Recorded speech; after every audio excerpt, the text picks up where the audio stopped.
26 seconds. Just 26 seconds. That's how long it took for Francis Ngannou to put an end to Cain Velasquez's comeback plans. Welcome, friends. Hello.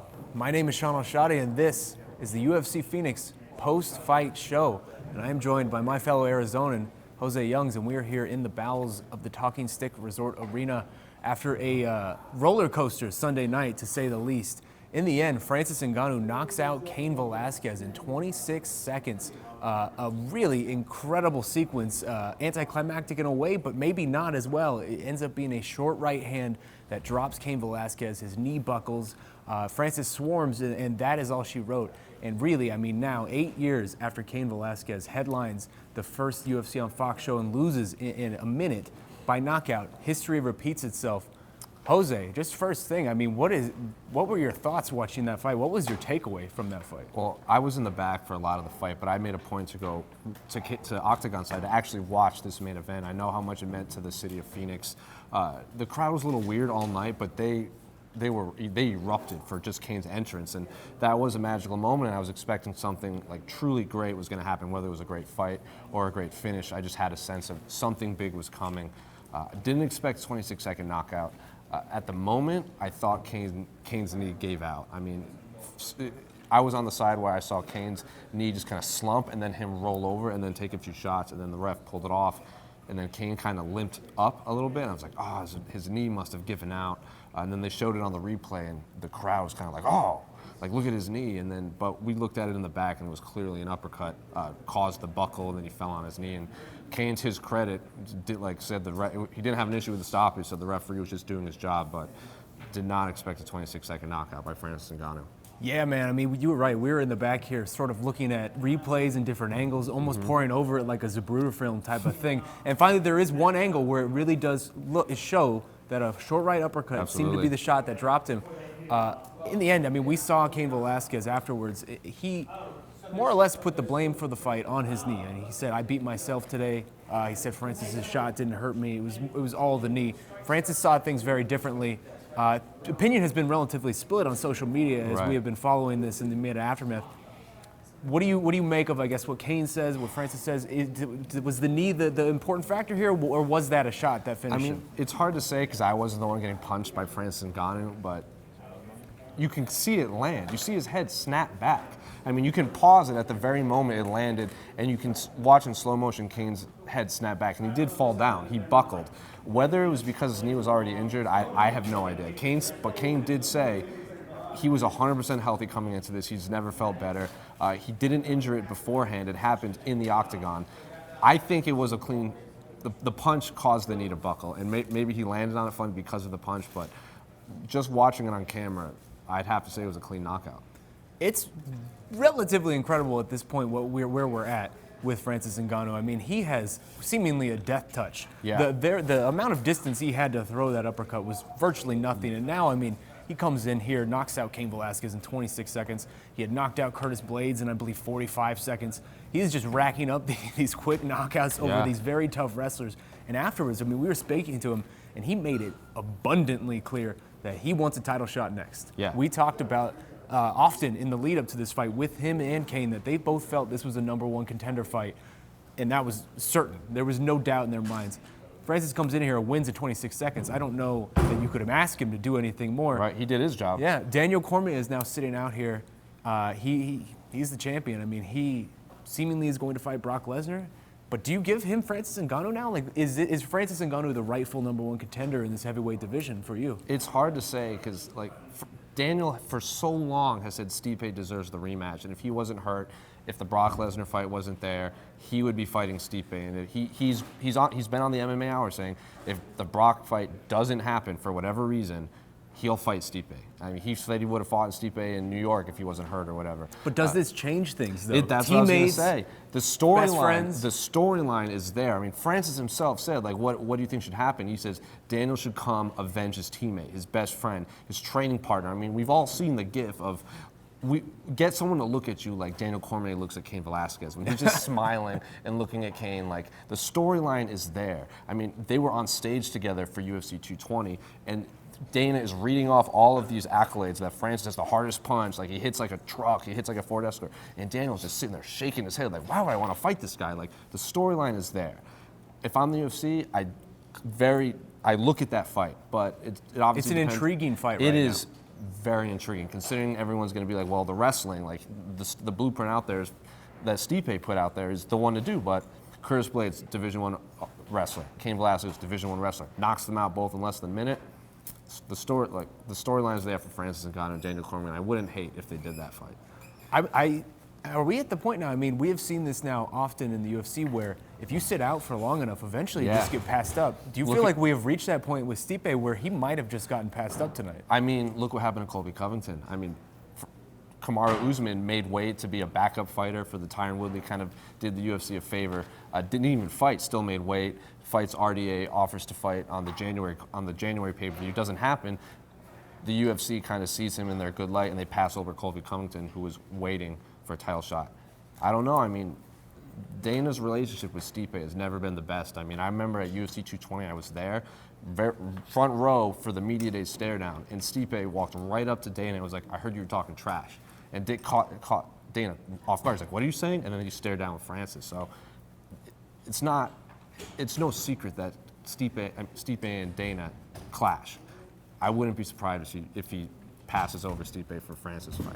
Well, you know, ultimately, if you just take a step back, it is an incredible story. I mean, Francis Ngannou earlier this week told us a really interesting story where, you know, when he first started in this sport, he Googled UFC champion and Cain Velasquez highlights come up, and ever since then, him and his coach Ferdinand Lopez have really looked at Cain as that guy. Absolutely. Where if you reach this point, then I know you can be a champion if you beat a guy like Cain Velasquez. He comes out and does it. Now let's talk about Cain briefly, because I mean, this is a man who is now 36 years old. He was coming in here off of a two and a half year layoff, really since 2016 at UFC 200. He was healthy for about a year and a half in the lead up to this. But he did say at the press conference that he felt a pop in his knee and he thinks something is wrong with his knee now. What do you do now with Cain Velasquez? I mean, are we talking about maybe this is the last time we'll see him, or do you feel like he'll be back? Like, just generally, where does he fall right now in this division? I really do hope he does come back, because he's one of the greatest fighters of all time, not just heavyweights, the greatest fighters. He does mean a lot to the Hispanic market. And I mean, you saw the Mexican flags were just strewn throughout the arena. He's definitely important to the promotion.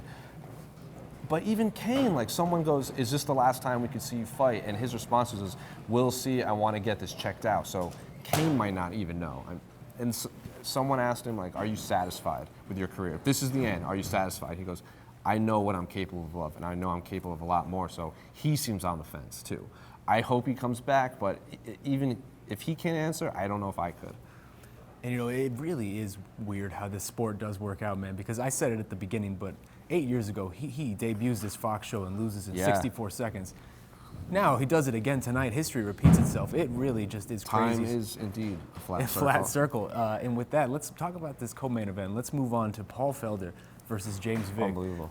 These two guys threw down. It was a very entertaining contest, and Paul Felder ends up coming away with a unanimous decision victory. Rebounds after a very tough, very nightmarish 2018. The worst year of his professional career. Comes in here at the beginning of 2019, picks up a win over a top 10 guy. It feels like he is now in the mix here at this lightweight division. What were your takeaways from that fight? Paul Felder's back. I mean, he was limping obviously after. It was a grueling fight. I was worried that he might be a little gun-shy with his arm. He said that he did break his arm against the Mike Perry, and it was in the very first round. Long road to recovery, and he even said in the gym, getting back to training, he was a little gun-shy to block a head kick or block a body kick with that arm that he had broken. So I was a little worried that we might not see Paul Felder at his best, but he pulled out the win. Like you said, the worst year of his professional career, and in the mix at lightweight, like, that's hard to say because it's the deepest division in the UFC. The champion is still out. You have Conor who's going to fight Cowboy. Dustin Poirier is just out there like the lost man. Him and Ally Quinta all night going back and forth. All night. I mean, you have those two.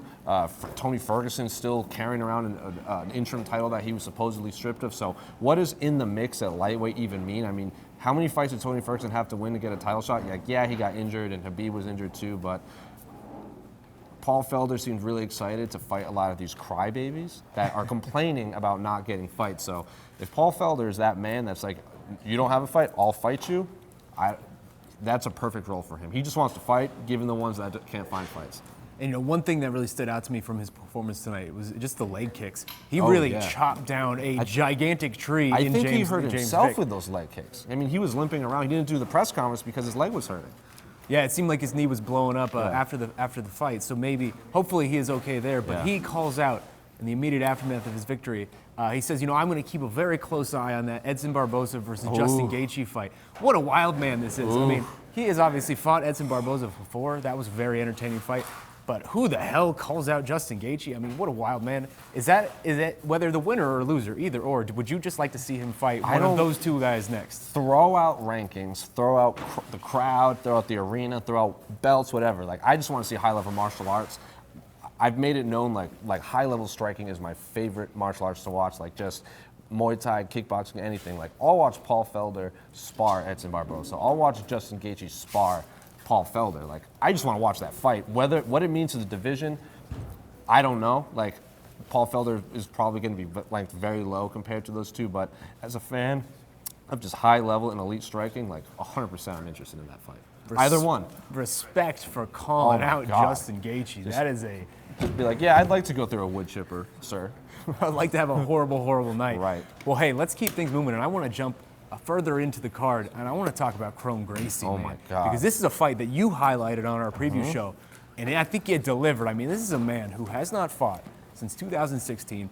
He comes in here making his UFC debut, 4 fights of experience. He is fighting his 5th fight against a man who is a 20-fight UFC veteran who has so much more experience than him, and he gets his hands on Alex Caceres and submits him with a quickness, and it was just a stunning debut. I was impressed.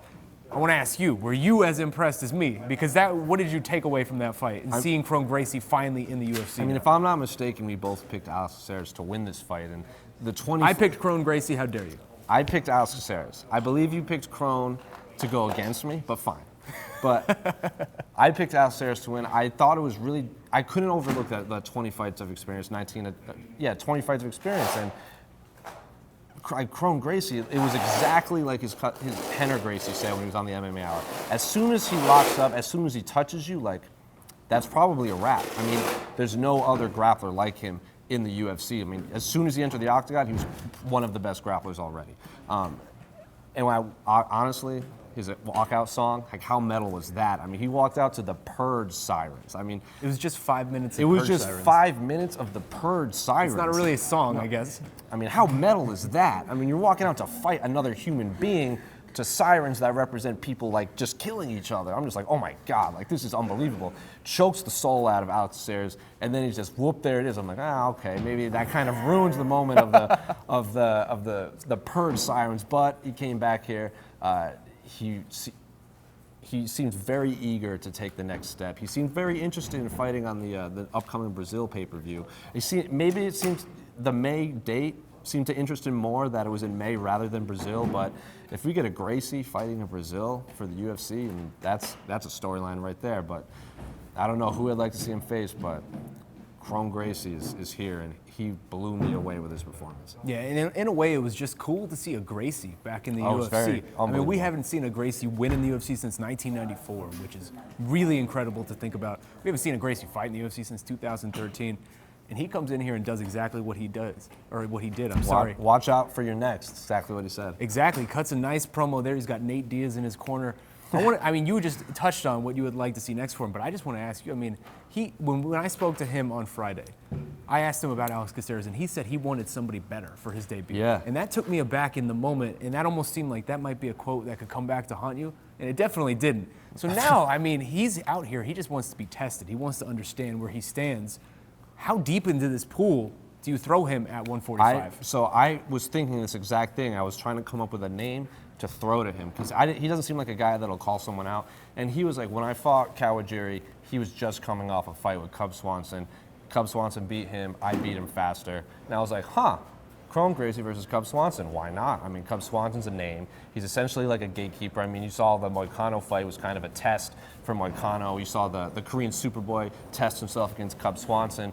Cub Swanson beat the Korean Superboy, kind of not humble. Humbling's not a good word, but kind of he wasn't ready for that level. Moicano finished him. He was ready for the next step. Kron Gracie versus Cub Swanson sounds good to me. I mean, I didn't think about it until Gracie said he wasn't calling him out. But as soon as he said Cub Swanson, I was like, I wouldn't hate that fight. That's a nice matchup. I like that. I like that a lot. Well, hey, let's keep things moving, and I want to talk about a fight that it very well could be a front runner for Fight of the Year so far in 2019. It's obviously still very early, but Vicente Luque versus Bryan Barberena. My God. My goodness. Concussion City, Phoenix, Arizona. They burned this building to the ground tonight. An unreal fight, but unreal heart shown from both men. Unbelievable chins. I have no idea how they were eating the amount of shots that they did. Vicente Luque ends up knocking out Bryan Barberena with 6 seconds left to go. And in the end, they end up combining for 332 significant strikes, which is second most all time for a 3-round fight, just behind Nate Diaz, who was in the building. So it's the most at welterweight. Versus Donald Cerrone. And that one only had 2 more. That was 334. So they are just 2 strikes behind the record for a 3-round fight. Just an unbelievable fight. What's your takeaway when you're watching that? What were you thinking when you're watching that? I mean, I was watching it in the back on television, so I can't imagine what you were doing watching it, how the arena was reacting to it, sitting octagon side. But in the back, I was just like, what? Like, I don't know what Bryan Barberena is made of. I don't know what Vicente Luque is made of. I mean, Bryan Barberena grabbing the wrist and kind of controlling and then like coming in with that slicing elbow, standing against the fence. I was like, oh my God, like I picked Bryan Barberena to win.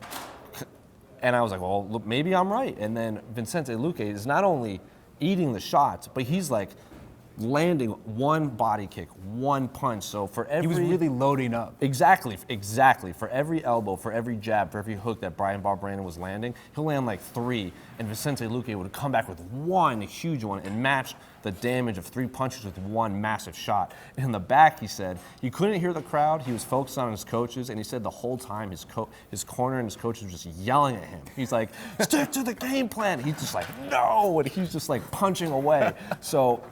He said he's getting married too in a few weeks. 4 weeks. Yeah, and he's like, my wife is yelling at me because she's seeing my face all bloody and swollen. He comes in and before he speaks to the media, he's fixing his hair and he's like, the blood is like gel. And I was like, oh my God, what is this man made of? He just fought a human being. He's using this man's blood to slick his hair back. And he goes, oh, I'm gonna get married soon. I might take a month off before I get back into training. I was like, yeah, you're probably the most underrated fighter in the UFC, just like Shaun Al-Shatti said. But blew me away with that performance. Fight of the year for sure. Yeah, I just got married maybe 3 weeks ago, and if I looked like that on my wedding day, I don't know that my wife would appreciate it. Got that 50 G's maybe. We asked him, like, 50 G's might be a good wedding present. He goes, hey, that's a good honeymoon. I don't care what I look like on that honeymoon. That's true, and we mentioned this on the preview show, or at least I talked about how I felt like he was so overlooked and underrated in this division. And now you get to his last 9 fights. You look at what he's done over the last 9 fights. 8-1, 8 stoppages. Oh my God, like, is this the fight that's going to finally change things for him and get him attention? Is this the one he needed, the type of performance like he had tonight to finally get some love? He's calling out Neil Magny afterwards. I mean, is that the fight you want? Is this just even enough to get him some love now, I guess?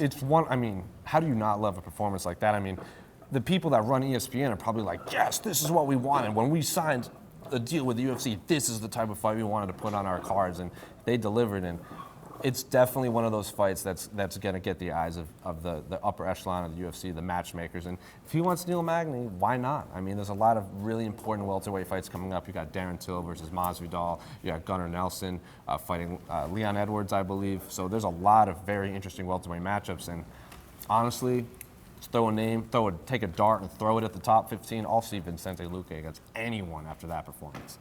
Absolutely. Let's just talk about the rest of the card very briefly, because we had said it on the preview show where there wasn't a lot of star-studded names, but there were a lot of really consequential and compelling matchups. Ends up playing out that way. I mean, just to name a few, Aljamain Sterling comes in here and settles a rivalry with Jimmy Rivera with a very impressive performance. He seems to be getting better every time out. Also, further down on the card, or I should say further up on the card, Cynthia Calvillo defeats Courtney Casey, gets a decision. Calls out Tatiana Suarez in the process. I mean, who does that? Yeah, who calls out Tatiana Suarez? That's a tough call out. Luke Sanders getting a win over Renan Barão, the former bantamweight champion, seems to be in really tough straits right now. Andrea Lee comes out as well. Great. Really nice performance for her. What stood out to you amongst the rest of the card that we haven't talked about? I mean, we didn't really, we were, after the preview show, we were discussing, like, wow, we didn't really talk about Aljamain Sterling versus Jimmy Rivera on the preview show, and that kind of showed how many great fights there were, how many little storylines there were to pick. So I'll talk about it on the post show. I mean, Aljamain, Sterling, and Jimmy Rivera were both former regional champions in the New Jersey, New York area from the same promotion. And Aljamain vacated the title to go to the UFC. Jimmy Rivera won the vacant belt, and then he eventually vacated to go to the UFC. So they view this as like a title unification fight. In Phoenix on the West Coast, Aljamain was like, hey, we brought the East Coast to the West Coast, so no problem with that. Obviously, Tiger Showman, Jimmy Rivera's gym, and Aljamain's gym, the Serra-Longo gym with Aljamain have it's like a gym rivalry. They had great respect for each other, but Aljamain looked unbelievable. Just picked him apart on the feet, was going for that head kick. Very unorthodox striking. Well, he was telling us at the beginning, he was on the MMA Hour, saying that Jimmy always gets kicked in the head. He always gets punched in the head, and that's what he's going to look for. And he was so close, he said. He like threw a head kick and missed. He's like, I'll get him in the next one. He throw a head kick and miss. So Aljamain was going for that flash knockout, but he said he was very satisfied with the performance. And at bantamweight right now, he does have that loss to Marlon Moraes. He called out Cody Garbrandt, and he goes, if Cody Garbrandt wins, I'd love to humble that guy. Wouldn't hate that matchup at all. So it's a good spot for Aljamain to be possibly one fight away from a title shot. Yeah, well, definitely, man. And it was an eventful night here in Phoenix to kick off the UFC on ESPN era. Thank you guys for keeping with us all week as we have brought you coverage from here in the desert, and the fun doesn't stop there. The MMA Hour will be back tomorrow, Monday. Luke Thomas and Danny Segura will have a stacked show for you.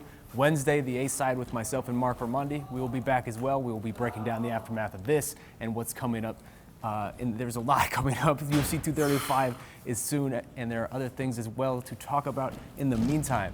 This has been the UFC Phoenix post-fight show. My name is Shaun Al-Shatti for Mr. Jose Youngs over here. Thank you guys so much for keeping with us. Enjoy the rest of your weekend, and we will see you tomorrow.